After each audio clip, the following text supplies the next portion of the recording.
And I want to see and I want to experience it as the guests experience it as well.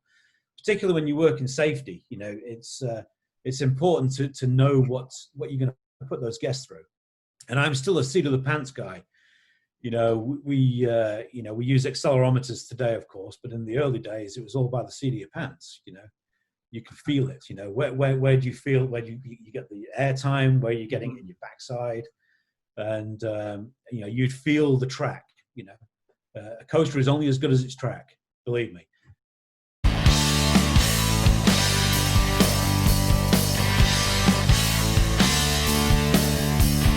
Welcome to the Attraction Pros podcast, where professionals in the attractions business can get tips, tools, and even a bit of inspiration. Join us as we tackle some of the most important topics facing the attractions industry today and gain insights from some of the top leaders, creators, and influencers from the exciting world of theme parks, zoos, museums, aquariums, and family entertainment centers. Because this show is created by Attraction Pros for Attraction Pros. I am Josh Liebman, Director of Business Development for Amusement Advantage. I help attractions understand and improve their guest experience. And I'm Matt Heller, founder of Performance Optimist Consulting. I help leaders lead and work with attractions to increase employee engagement and retention. Now sit upright, hold on tight, and enjoy the leading resource for attractions industry professionals, the Attraction Pros podcast. Hey, Matt, how's it going? It's going pretty well, Josh. How about yourself? It's going very well. I'm really very excited for the interview. Actually, I don't even know if we can call it an interview, but the conversation. Of today's podcast. David Bromilow is somebody that we had on the COVID-19 video series. And quite frankly, the stories that he told both before and after we recorded that were so fascinating, and he's got such a long history in the industry that we thought we have to have him on the podcast just to hear some of his really cool stories and, quite frankly, hear about the people that have made the parks run for so long, because you don't always hear about the maintenance guys, right? You hear about the CEO, you hear about the marketing folks, but you don't always hear about the folks that are back there welding things, putting bolts together, and really making things safe and operable. Yeah, this is going to be a very unique episode with a very, I would say, informative, inspiring, interesting, entertaining conversation with David. And as a quick note, David is the Director of Parks and Attractions for Mobaro. Like you mentioned, we had him on the COVID-19 video series. We talked about what Mobaro is doing with the attractions industry with measuring COVID-related specifics. We've also had Jens on the podcast previously to talk about the specifics of the company and of the app. And today is a really unique opportunity, like you said, to hear some really good stories just from the industry. I kind of look at David, and he probably won't like this term, as a historian almost of the industry, right? Because he's been in the industry for 42 years. He's seen and done just about everything. He's worked with just about everybody. So to really hear his progression and how he came up in the industry and how he started, to me, it's inspiring. It's really cool to hear. And I think that's one of the things that we wanted to be able to bring to our listeners too, were all these stories. And, we spoke for about an hour, and I think we could have gone on for weeks listening to his stories and hearing his time in the industry. So I think with that, let's get to David's interview. I'd say let's get right to it. The amusement industry is a family career for the Bromilows, and it still is today. My father was a ride engineer at the Pleasure Beach in Blackpool for many, many years. And so growing up, my kindergarten, if you could believe this, was the old fun house at the Pleasure Beach. So after school, my dad would pick me up, throw me over the gate in the back of the fun house for a couple of hours. And then from there, when I sort of hit 15, I got a weekend job at the park, making Knickerbocker glories. It's just a concoction of ice cream and cream and syrup and in a large jar. And so I made those on the weekends in one of the cafes at the park. That was my sort of first summertime job. And then as soon as I hit 16, I was allowed to work in the fun house. And guys, this was a very old fun house, 1930s. So, it beat the hell out of you from the moment you walked in there. I mean, it was, large vertical slides, tin pan alleys. And I used to work the crow's nest. I used to sit in the roof in a crow's nest with my sandwiches and my coffee flask. And down below were the machines that I was operating. And the guests had no idea who was operating them. So these were the spinning discs on the floor. The guests would walk up and stand on it, and you'd whip the receiver around, and down they went. And that was sort of my first real job. And then from there, at 17, I was taken on as an apprentice engineer. And this is when I started my engineering studies. And I was very lucky back then. Mr. Thompson, that owned the park, he was a firm believer in bringing young apprentices through. And so he sent us all off to college to study. And we had to work at the park at the same time, of course. And I did a 5-year engineering degree apprenticeship program. So during the week, I would do my engineering. I would study an awful lot. And then at the weekends, I'd go and do some ride-ops, earn a bit of extra money. Apprentices didn't get paid very well, so we'd go run the rides at the weekend. But yeah, that's how it all started for me. And again, my father was there. In fact, my 2 brothers still work at the Pleasure Beach in Blackpool as engineers. David, when you were growing up, you said that the park was almost like your backyard. Like you grew up with the park. Did you know that that was something most other kids wouldn't necessarily have at their disposal? That was kind of an enhanced element of your childhood? Yeah, it really was. I mean, we grew up at the park. My dad he was a very hard worker, and and back then we very rarely saw him in the summer. And if we wanted to see him, we had to go to the park. And it really was. It was privileged, really. I mean, if you think about it, most kids wouldn't have that sort of access. Right. But I spent many an afternoon asleep in one of the old workshops behind the Wild Mouse, or while Dad was at work, and that's just the way it was for us. But no, we never, you never envisage it. And I think a lot of people today don't understand how an amusement park or theme park works. Where you've got engineering teams, carpenters, plumbers, decorators, painters, landscape teams. They don't see what goes on behind. But yes, growing up, the maintenance guys in the workshop, they sort of all adopted me as a young kid. When Dad would take me in there. So yeah, I sort of grew up sort of behind the scenes there at the park. And back then, at parks like that, they were family businesses.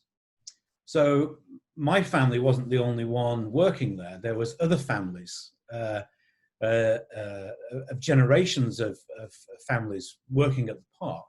And that's what made it quite special, really, as far as a community.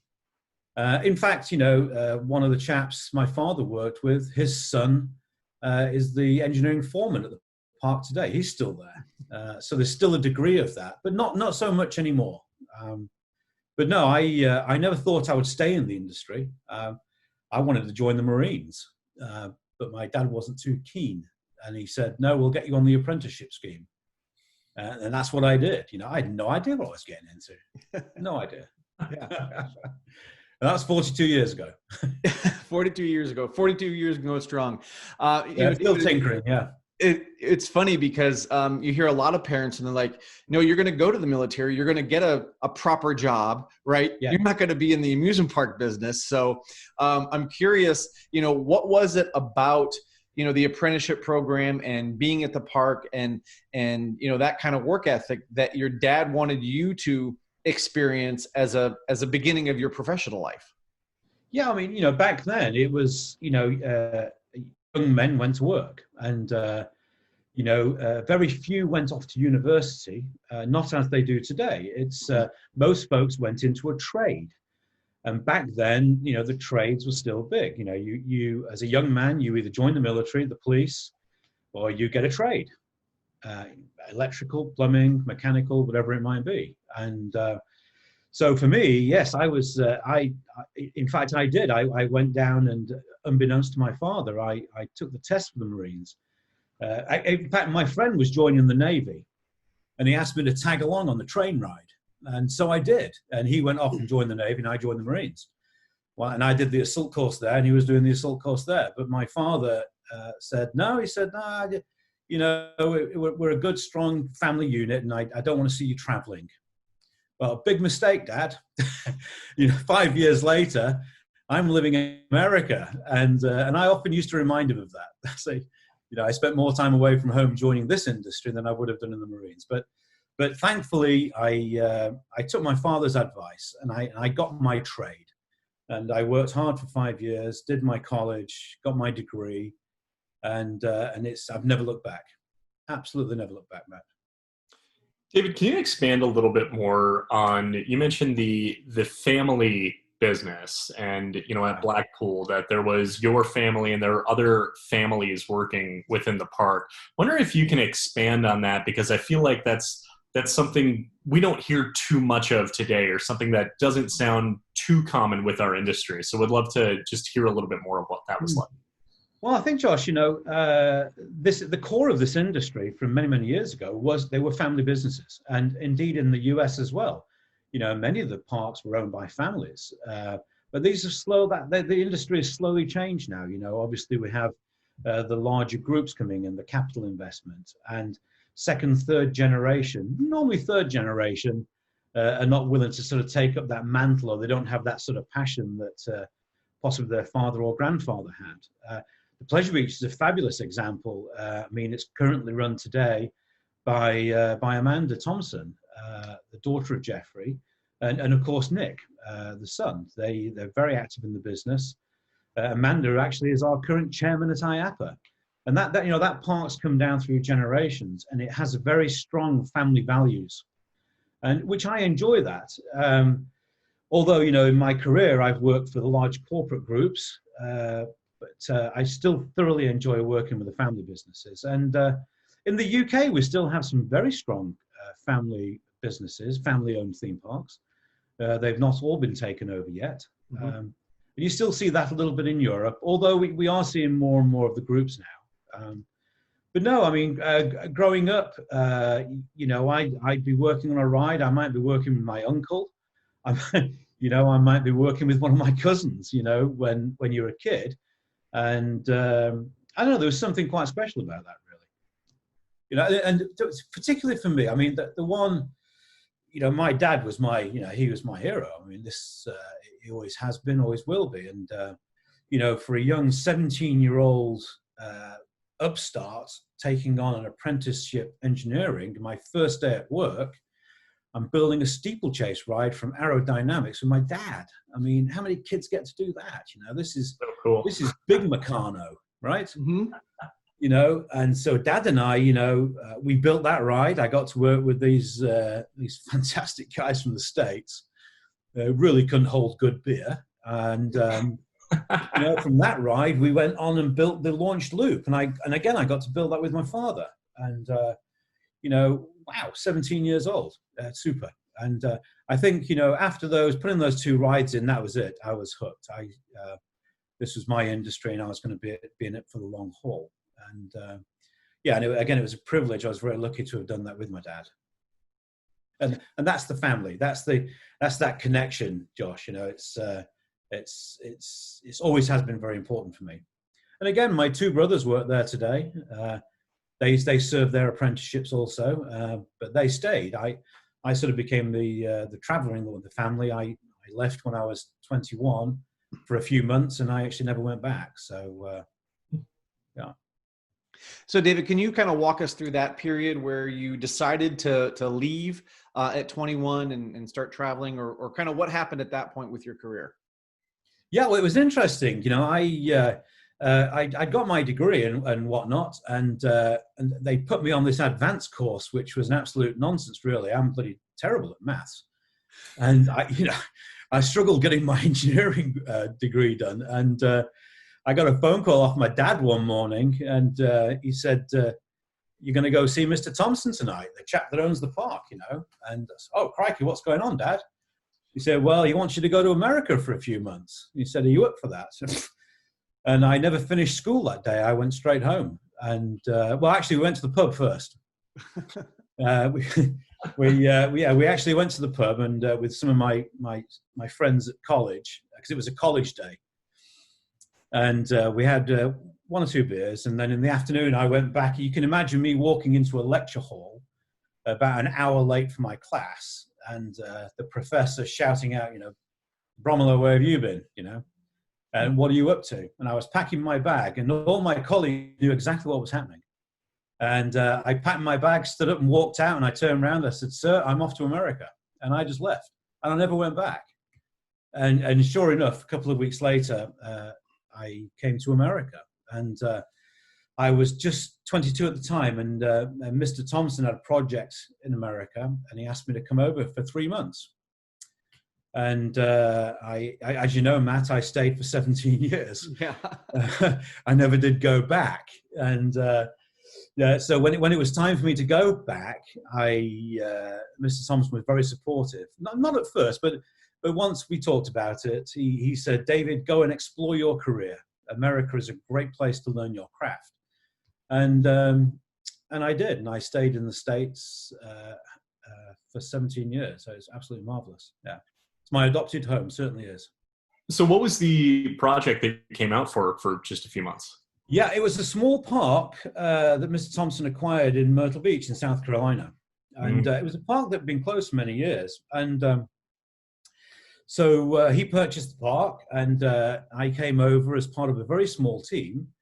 And first of all, we had to find the rides and then rebuild them. The park had been closed for a number of years. And so we reopened the park, and the park was doing extremely well. And so yeah, I was sort of promoted to sort of head of maintenance and engineering. Frightening, really, Got 40 heavily armed guys in pickup trucks working for me at the time, and I'm just a young lad from Blackpool. So absolutely superb. Absolutely loved every minute of it.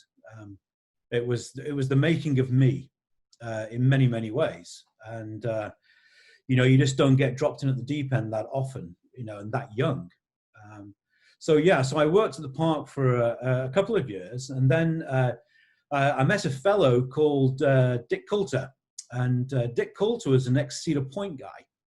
And Dick was a pioneer. He was a safety pioneer. And he was starting up a company with another gentleman who today is still my best friend, Pat Hoffman, and another chap called Jeff Abenshine. And they were starting a safety consultancy company up. They saw something there in the industry. So they brought young Jeff and I together on board. And at that point, I left the Thompsons. And I stayed in America. And so we had this very small company in Ohio. And again, Dick and Pat were both very much pioneers when it came to ride safety. And this really appealed to me. And so sure enough, here we were, 4 young chaps, and we were doing the first independent ride safety inspections in the States. And I'm talking about working with the big parks now, working with the carnivals, working state fairs, and it was absolutely tremendous. And again, for a young man like myself, to be parachuted into a Busch Gardens to do the ride safety inspections at 24, 25 years old, it was absolutely fantastic. And so we were a pioneering company, and we all went on our separate ways after a number of years. In fact, Jeff, to this day, still works with one of the top teams in the States doing ride inspections. Pat Hoffman, Pat was the risk manager director for Six Flags for many, many years. And Pat's slowly taking a back seat, or I'll never see that happen. And sadly, Dick passed away a number of years ago. But and this is the reason I stayed for so many years. So I worked with those guys for a couple of years, and then we all went our separate ways. I went back to the beach, licking my wounds, and lived on a deck chair and a beach chair and a toolbox in my small apartment and down on the beach. And then I started to do consultancy work. I was taking phone calls from, Universal and some of the other guys. And I never had a business card for 10 years. I just went out and did this work, you know. So, you're going to have to pay me, fellas. Yeah, that's fine. And off I went. And yeah, so and the rest is really history. I had a very successful consultancy business working with large parks, small parks. And again, this work took me all over the world, which is fantastic. Yeah. David, I'd love to kind of dive into that that life as a consultant and working with all those different parks, because you've seen so many different things. You've worked with so many different people. And I know you said in the past that, you know, what's so great about this industry is that we get to, you know, create fun for people and make sure that they're doing it in a safe manner. So I'm just curious though, as you get into working with different companies, you start to understand their culture and the people and things like that. Over your time working with so many different people, what do you see as sort of a thread that kind of pulls us all together? Oh, this industry. I mean, Matt, I mean, in the early days, I'm going to go back. I'm going to take you on a little journey here. I'm going to go back a little ways now, sort of if you go back to the sort of mid 80s, you know, what is today Ames, we used to have something called Area. And it was the start of Ames, where Ames came from. And, you know, we would rock up in Wichita or Greenville. And, you know, I'd sit in a room with 3 or 4 other guys with a box of cassettes, of slides. Okay, Dave, today you're doing the roller coaster class. Boom, and there you went. And that was it. And we'd hand out these, and every day, every morning, we'd say, well, you know a little bit about that. And that's how we sort of ended up doing all these classes. But that common thread, the sort of the education and the people, the learnings that you could have. And so we're a very close-knit industry. And I've just seen that mold over the years, you know. The early ASTM meetings, used to be 30 of us, and we'd sit in one room and we were a member of every committee. Today you go there and there's hundreds, and it's very diverse. The common thread is safety. And I've always said this, you know, safety is what brings us together in my community, the maintenance and operations and safety community. So I've seen this huge collaboration over the years, more so, Matt, in the last sort of 10, 15 years. And I'm talking collaboration with the large parks, the small parks, the traveling carnivals. You know, all these guys come together and we communicate. And the common thread again has been safety, and sharing our learnings with each other. In the very early days of my career, that didn't happen. It surely didn't happen. But today you see it more and more. And yeah, and I've been very privileged. I've worked with large parks. I've worked with small parks in the hills of Tennessee, you know, and that was what I enjoyed so much about it. And you can imagine, Matt, you know, working on an attraction at Universal Studios, and the following week, I'm out in California on top of a zipper working with a small carnival operator. Doesn't get much better than that, you know, and I can cuss with a carnival operator. I can put my suit and tie on at Universal. You know, it doesn't matter where I am. But that was the sort of diversity of it. And again, in America, the work that I did there, my inspections and so forth, they were not required. I was not a policeman. This was what the attractions did to sort of reinforce what they were doing in-house. And so yes, this work, it started in America and it continued here in Europe. I did quite a lot of work in Australia also, which was very pleasurable. Mm-hmm. You mentioned a few minutes ago too that when you started working with Jeff and Pat, you said that, you know, it was you used the word pioneering in regards to safety standards, and I'm curious, kind of what that really meant as far as, you know, what was the scene at that time from safety standards and auditing and implementation, and what was it that made it pioneering? Yeah, I mean, because we were independent. We weren't state inspectors. We weren't local authorities. We were hired as private contractors to come into a park or a facility. Busch Gardens was a good example. I worked with Busch Gardens, both the parks for about 12 years. So yeah, we were independent. So, and we weren't required. So they would bring us in to conduct surveys on their rides from a safety standpoint, risk management standpoint. But we'd also look at operational components. We'd look at maintenance protocols and procedures. And this, today I still write maintenance procedures. It's one of the main things that I do now. But I've written an awful lot of maintenance procedures over the years.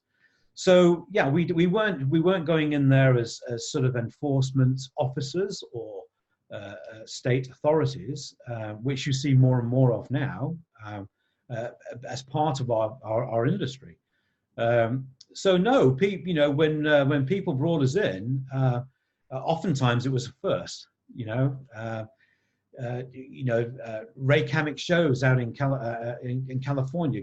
Guy Levitt used to bring us out to do inspections there, and that was the first time this had been done. And sure enough, after I'd done it for a number of years, Mr. Thompson actually asked me to come and inspect his park at Blackpool.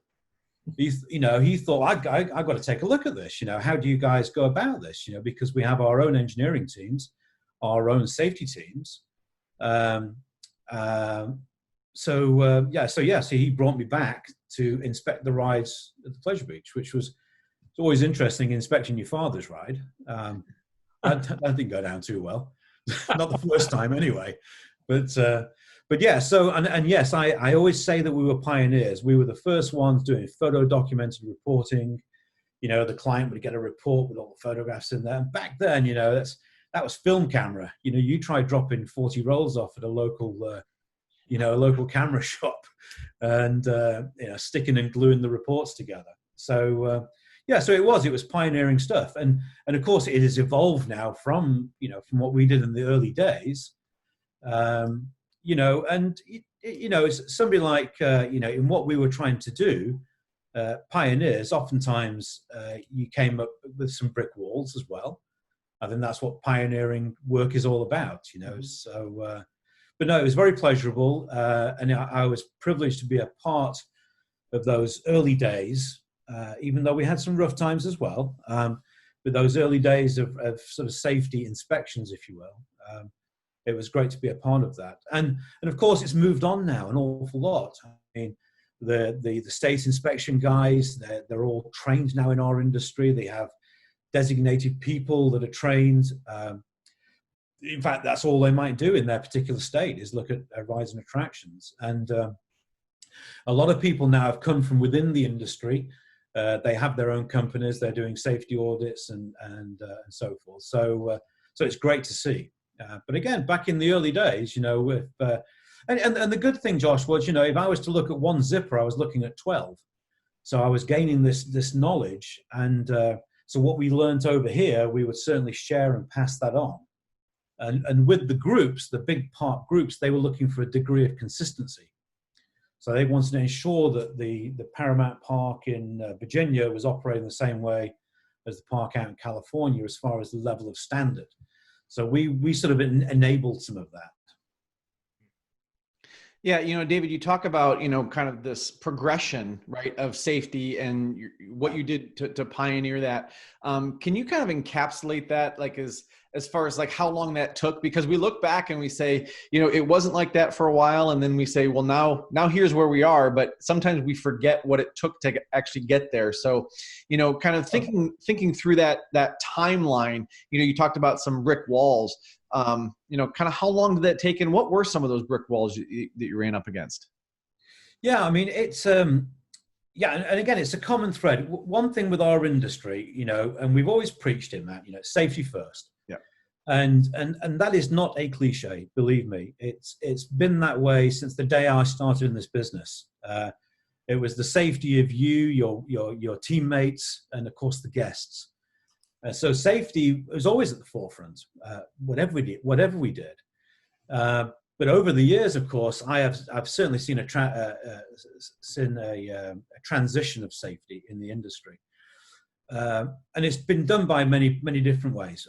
The standards, we have some of the best standards in the world as far as an industry. When you look at what the guys and gals do at ASTM, it's just fabulous. With the American standards. We have European standards, and we also have global standards, which we're currently harmonizing. So we have, we have some tremendous standards that we have to operate to. But the manufacturers, we have to give those guys credit also, as they've been pioneering new technologies in the rides. The safety systems have certainly evolved, from clickety-clack over-the-head restraints with a single pole.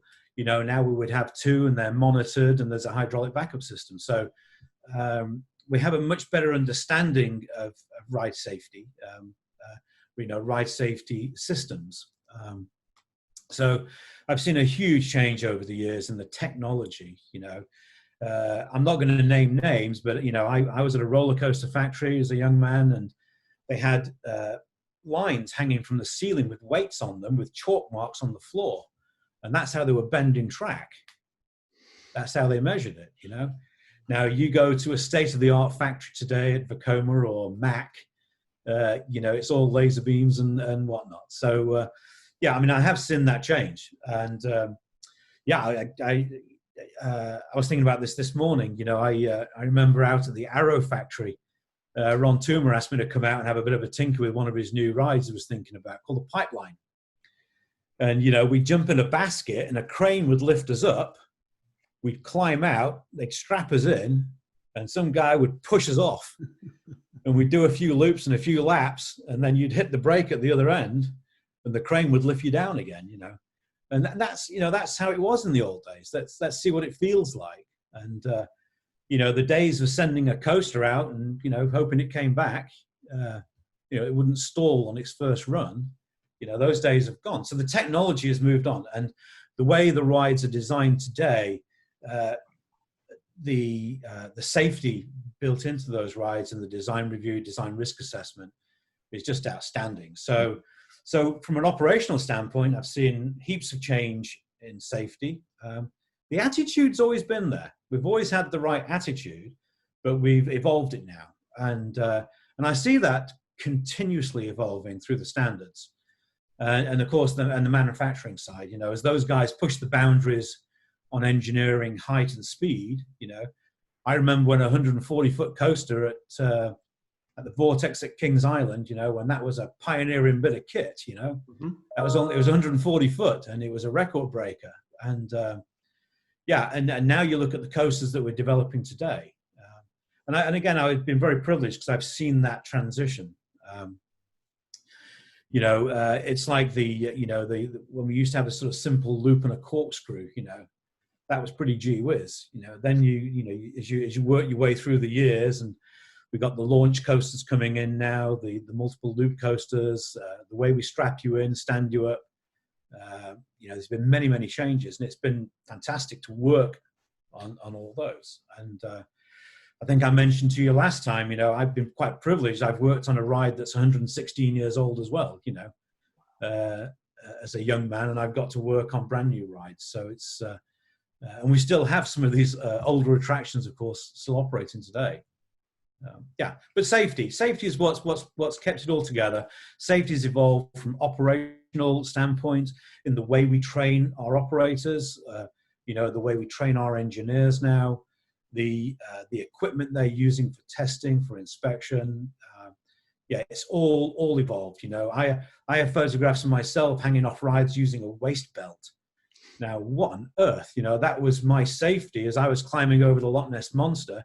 I've got a waist belt on and a bit of rope, Thankfully, those days are long gone. And now we use, far more advanced, safety equipment out on the rides. So, but we're an industry that we lead. I mean, we don't sit back. This industry never sleeps. And it never sleeps on ride design, on the way we deliver our rides, on the way we entertain our guests. And the way we manage the ride safely.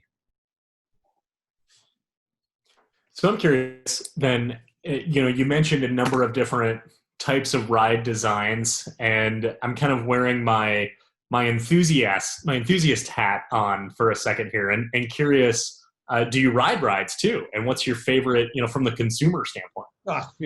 I love rides. Yeah. it's I've got to watch the pounds, because some of these restraint systems these days, they don't take too kindly to stout fellows.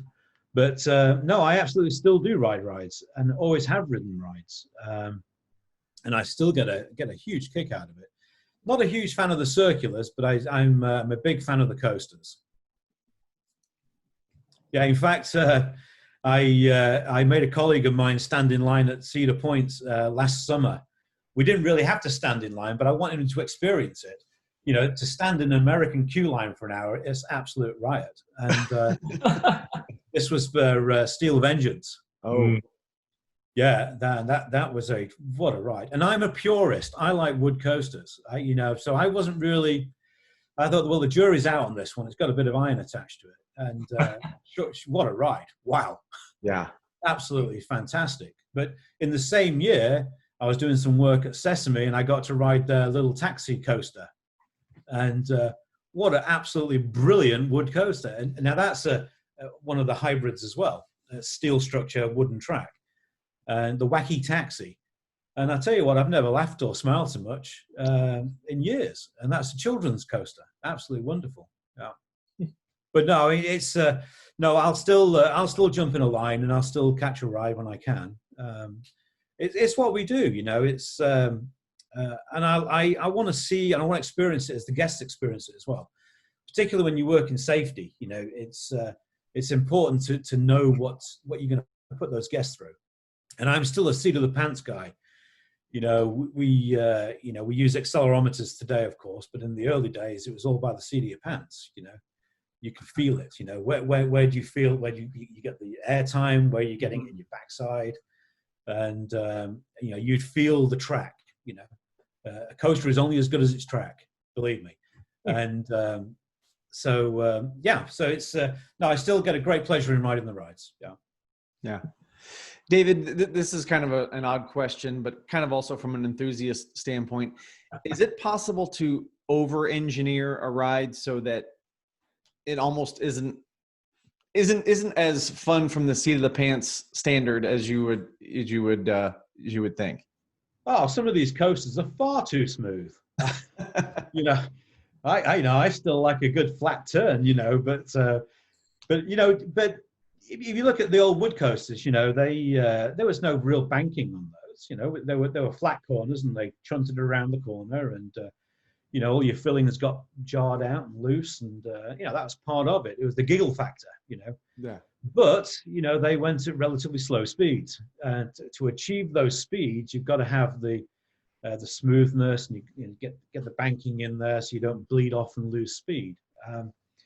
But no, I don't think so. I mean, I think by using smart engineering and obviously smoothing some of these rides out, we can achieve a much better ride. And of course, safety is at the forefront of this. Mm-hmm. And you've got to be ever so careful with the G-forces, whether they're longitudinal or axial. You've got to ever so careful, how you apply those.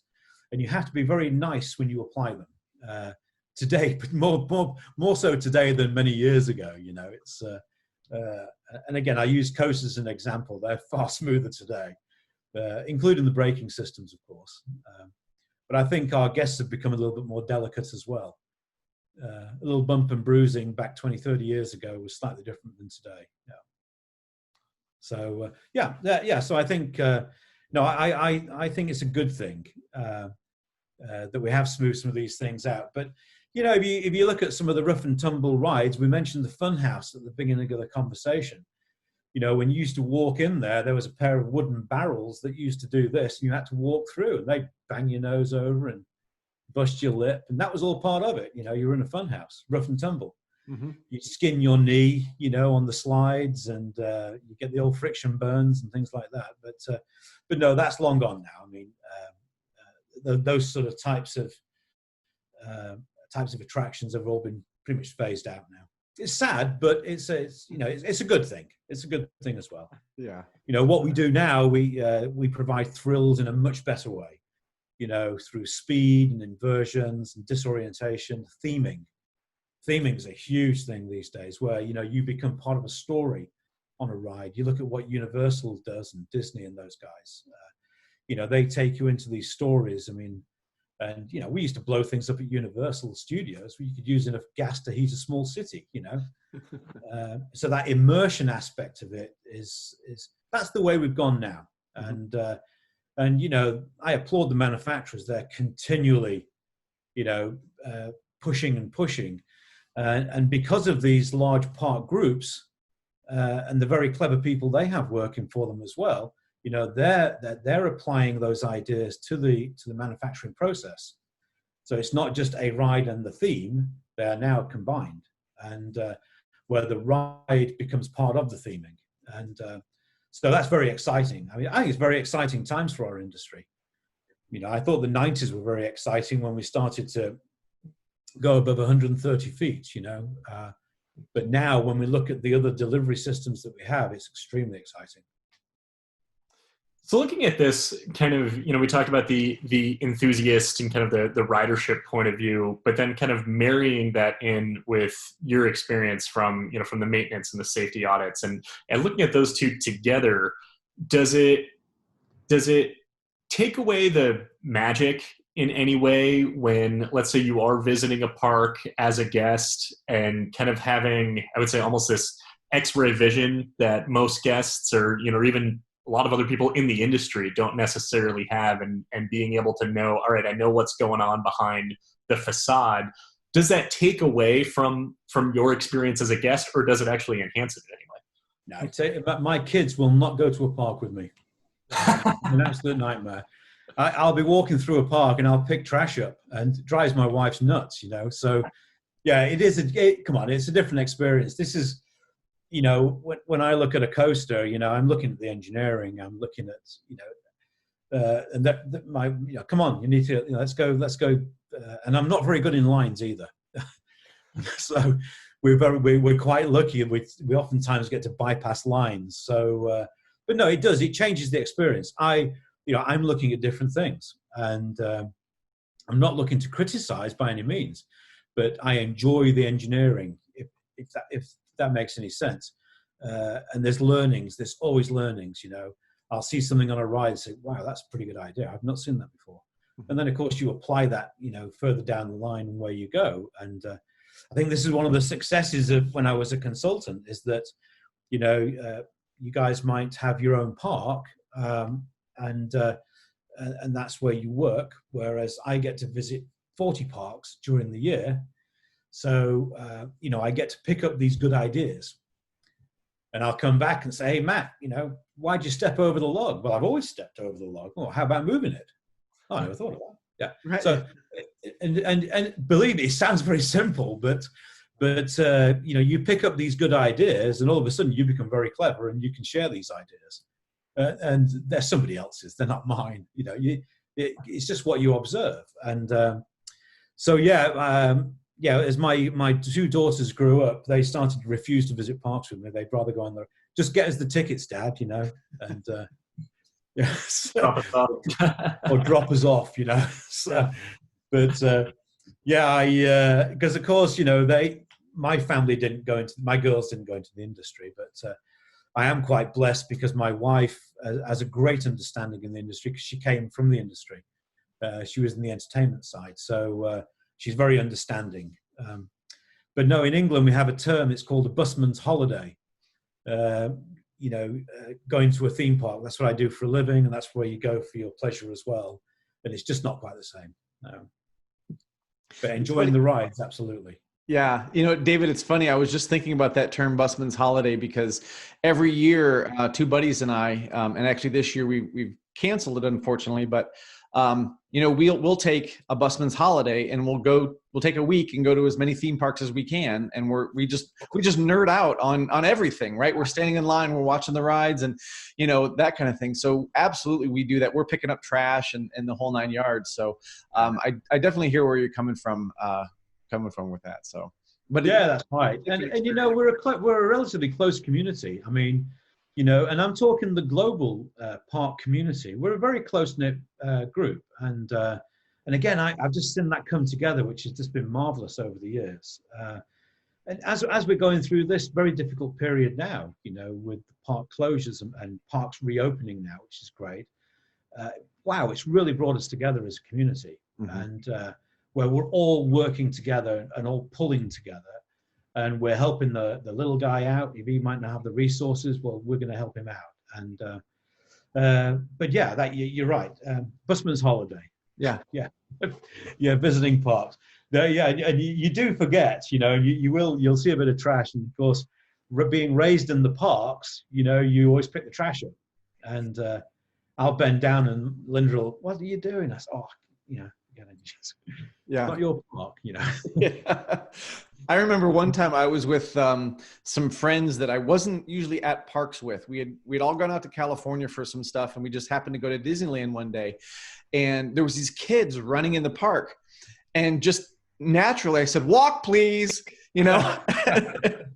And that has stuck with my non-theme park friends for so long that I would have, you know, just kind of gotten into that mode and asked them to walk. Yeah. So. Well, But you'll find that, you know, environment. You're a passionate guy about what you guys do, you know, and I'm the same way. I mean, and I think you have to be slightly bonkers and passionate to do what we do. And we create fun for a living, you know. If I was a stuffed shirt engineer with 6 pencils in my pocket here, I need to be going doing something else. I need to be designing cars or a wheel or something like that. But you know, we're in the theme park business. It's what we do, and so yeah. And I think that's what makes us, you know, makes us who we are. As far as you know, we can be slightly flamboyant and slightly bonkers in some of the things that we do, but we tend to think outside of the ordinary, outside of the ordinary box. You know, that's what we do. When people ask me, you know, what do you do for a living? You know, oh, I tinker with roller coasters, and they engage straight away. They, really? Well, who does that? Well, I do. It's brilliant. You know, how good. You work on roller coasters? Yeah, okay, yeah. And then they engage with you. They can't imagine somebody actually working on a roller coaster.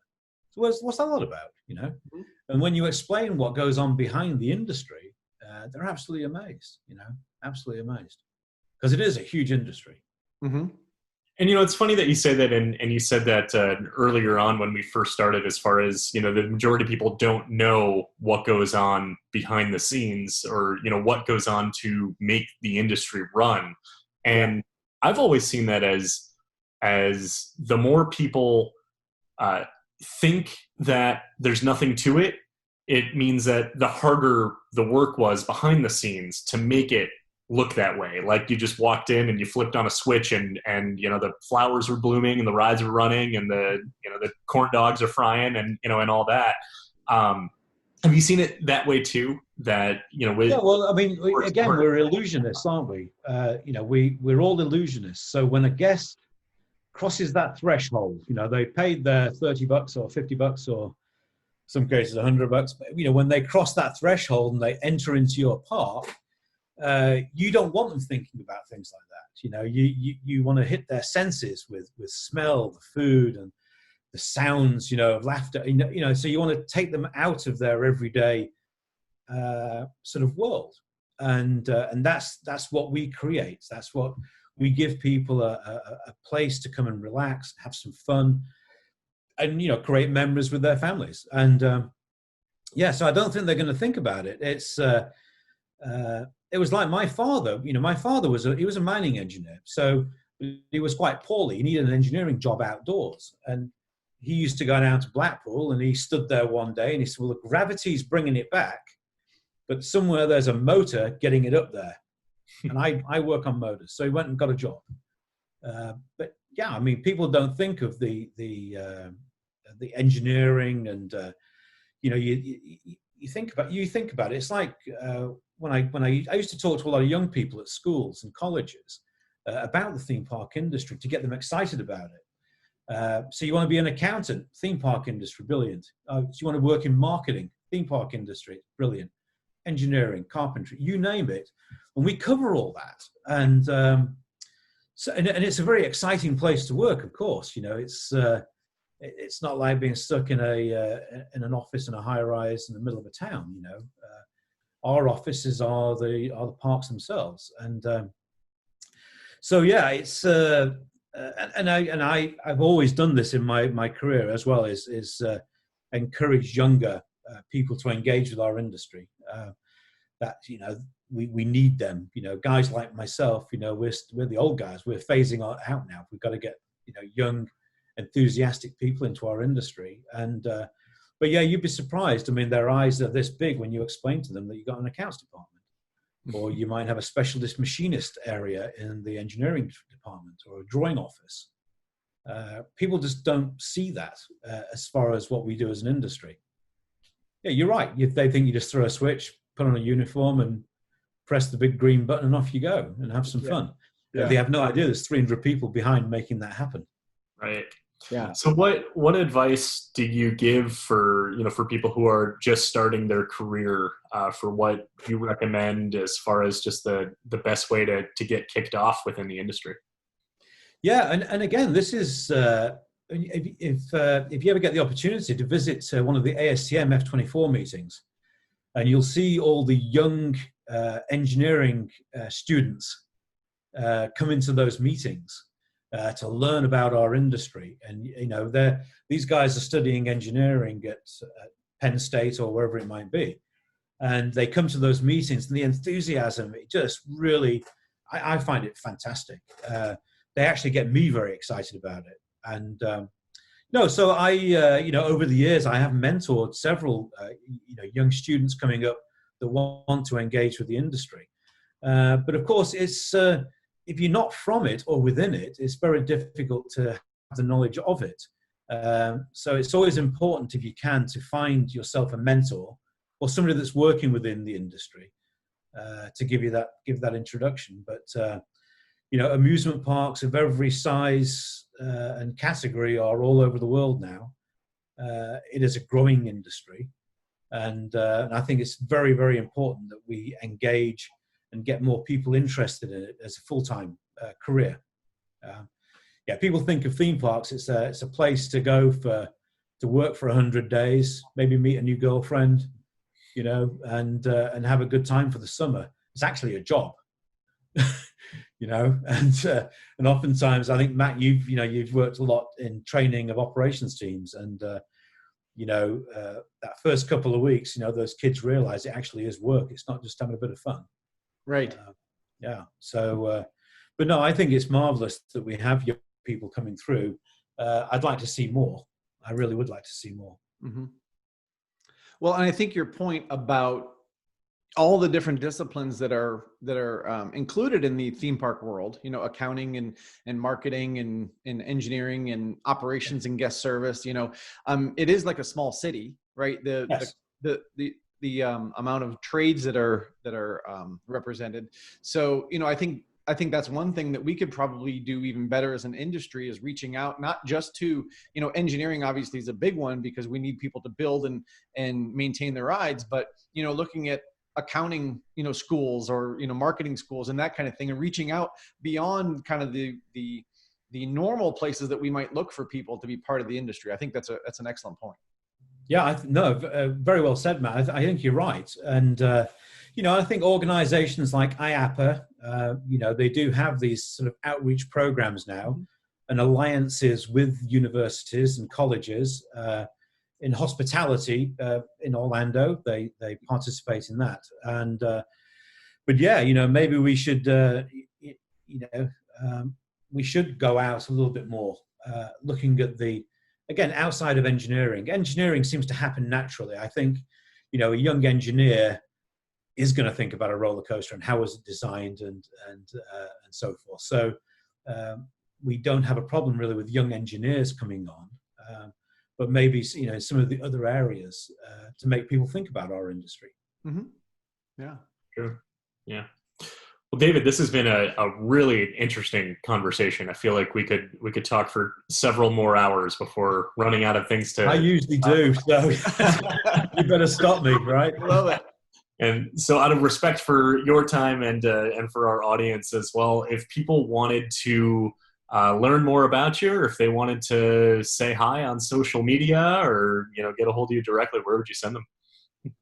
Oh, absolutely. Yeah. You guys have been getting to know me over the last few months, and I actually do have a job. I work with the Mobaro team, and but also, I wear another industry hat as well, and I make myself available to the industry, to any folks that might want a bit of a guidance or a bit of advice. That's absolutely fantastic. So. Best place to get me is on my email, db@mobaro.com, or look me up on LinkedIn. You'll find me on there as well. You can always reach out through that platform. And that's that. I don't really go on to any other platforms. I keep with those two, and that keeps me plenty busy enough. Awesome, cool. Yeah. Well, this has been really interesting. Any final lasting words? Words of wisdom or thoughts to end on? Words of wisdom. I'm not sure. There'll be a few people chuckling at that one, but it was when we first came online. Matt was asking me, about some of the things that I learned early on in the industry, and one of the most important things that I learned,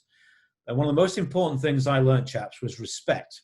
And I mentioned that, when I joined as a young man, and, I had 40 rather older engineers working for me, you learn all about respect. And I learned very quickly. And also, as a young man, dropping into somebody's theme park, and all of a sudden you're going to inspect his ride, again, respect. And I've carried that throughout my whole career. And to respect the people you're working with, and to respect the privilege of the role that we've been given in the industry. And so sort of taking it back to what Matt mentioned at the beginning of the conversation, was those early years. I was still quite young, doing what I was doing, and so I learned all about respect, and I learned very quickly about that. My father instilled it in me as well, but that's something I've carried throughout my whole career, and I'll always continue to do that. Whether you like it or not, you have respect for it, and show it respect where it's deserved. So, that's sort of my parting note, I guess. And I still I still carry that today, after 40 odd years, and it seems to work for me. Yeah. And awesome. Honesty, of course. Yeah, we can go on all afternoon, but we'll leave it at that. Yeah. Well said. Well, thank you so much, David. We really appreciate your time today to share these amazing stories within the industry. Oh, anytime, guys. Yeah, anytime. So we thank you so much for being here, and for everyone out there listening. Just remember, we are all Attraction Pros. Thanks for joining us for another great episode of the Attraction Pros podcast. We hope you enjoyed today's episode, and we'd love to hear your feedback. Feel free to drop us a line on Facebook, Twitter, or LinkedIn, and make sure to follow us on all the social channels. And make sure you've subscribed to the show so you can get the latest episodes every single week. Also, if you're new to the show, be sure to check out all the great episodes and guests we've featured in the past. And if you want to learn more about Matt and Josh, and check out the best articles for you to operate your attraction most successfully, be sure to visit us at AttractionPros.com.